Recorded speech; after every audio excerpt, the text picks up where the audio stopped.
All right, so this is our test week. Just be sure you're locking in on the processes. Again, if you're having any issues, make sure you're taking pictures of the information and getting a hold of me so I know.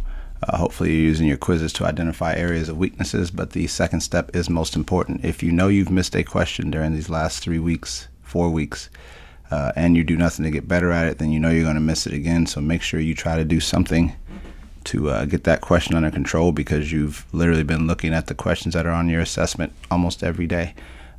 This quiz's worksheets, this week's worksheets will give you a lot of opportunities to ask for assistance on those questions. Again, if you're on Canvas, just make sure you're clicking on the extra files that I have off to the side of the video links. They pretty much are the worksheets that we've been working on. The last part we're going to look at is something we've already learned about, which is angle-side relationships. And that is, if two angles of a triangle are congruent, then their opposite sides are congruent. Same thing for their sides. If two sides are congruent, then their opposite angles are congruent. So again, looking at this from your algebra part, it's more used for algebra. Keep in mind, all your math classes are like a puzzle or game class. They're simply trying to find more complex ways to hide information. So if we look at this problem, what we know from our experience, or should know from our experience, is that if we have the interior angles, then they all add up to 180. Unfortunately, there's nothing there. But again, what we should know from our experience is that if these two sides are congruent, then the angles opposite of those sides are also congruent. And so what that does for us is it allows us to take this information and copy it up here. Now you have 2x plus 2x plus 40 equals 180. And from there, you just solve as you would usually solve. And again, if you're having an issue solving, you've got to talk to somebody quick, because there's really nothing I can do if you don't know how to solve this stuff. That is 35, I believe. Those in 3 times with 2 left over. Yep. So again, that is the general idea of what you're looking at. Again, notice the most important piece of this is background thought. Again, background thought is built through experience and practice. There should be a few things already in your background thought skill set that you've already been thinking about. Hopefully you've got these. For example, the 3 angles of a triangle add up to 180. That should be known. That should be there. Adjacent angles would make a straight line. So whenever you've got a straight line, you've got an angle here, and you know that this is 60, there's got to be background thought that understands that if that's 60 and this is a straight line, that has to be 120, because these two things make 180. We also should know about vertical angles, that these two opposite V's are congruent, or those two opposite V's are congruent.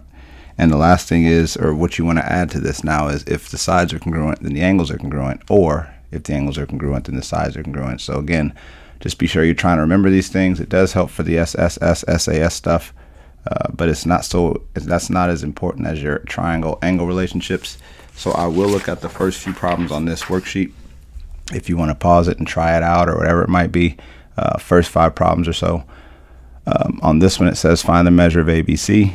And again, it's got a picture of a triangle with marks. And so what you want to do is use these congruent sides to recognize that congruent sides lead to congruent angles. And the way you do that is by saying, if this mark is pointing at a 60, then this mark should also be pointing at a 60. Once you get that, you've got 60 and 60, which I guess that's what they want, is a measure of ABC. So it is 60 degrees. If you wanted that third angle, you simply add those up, subtract from 180, and do like we've been doing. If they want the measure of angle EDF, which is down here, again, EDF is this. Again, this side is pointing to that angle, this side is pointing to that angle. I don't know what that angle is, and so what you want to do is just put a X there, because that's the symbol for I don't know what that is. It's a variable. It means it's an unknown amount. And so what you do is you take that X and realize that if both of these are the same, then if an X goes there, that allows me to copy an X over there. Again, these congruent sides allow me to copy information. Now you have 40 plus X equals 180. Putting your like terms together, 40 plus 2X equals 180, which of course when you subtract your 40, you get 2X equals 140. Again, don't just trust my work. Make sure you try it for yourself to verify it, especially if you're having issues solving. And then X is 70, so that would be the measure of angle EDF. On this one, they give me two congruent angles. And so what I can do, remember it said if sides and angles, and if angles and sides, it goes the other way too, which means if these two angles are congruent, then the sides that they point to are also congruent. So all I have to do is take 2x plus 4 and set it equal to 3x minus 10, because those two things are equal, they're the same. I then subtract 2x from both sides, bring down my 4. 3x minus 2x is just x. I'm sorry, not 4x, just 4.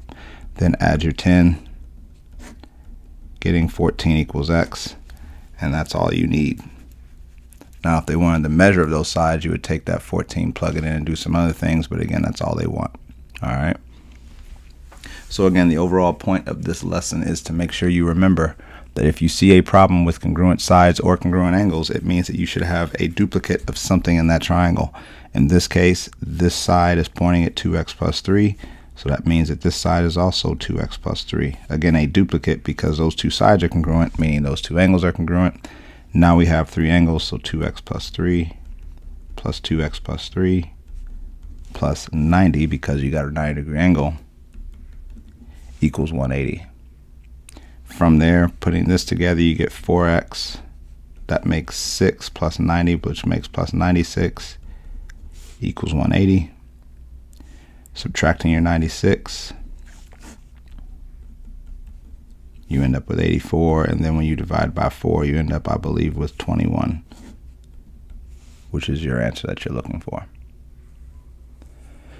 And then 5, again, last one I'm going to do. If you see this, again, what this does is it means that something can be duplicated or set equal. You don't know which one it is, unless if that 3x was over there, you say that x equals 3x, but since it's this side and that side, this points at the x, which means I can duplicate this x over here.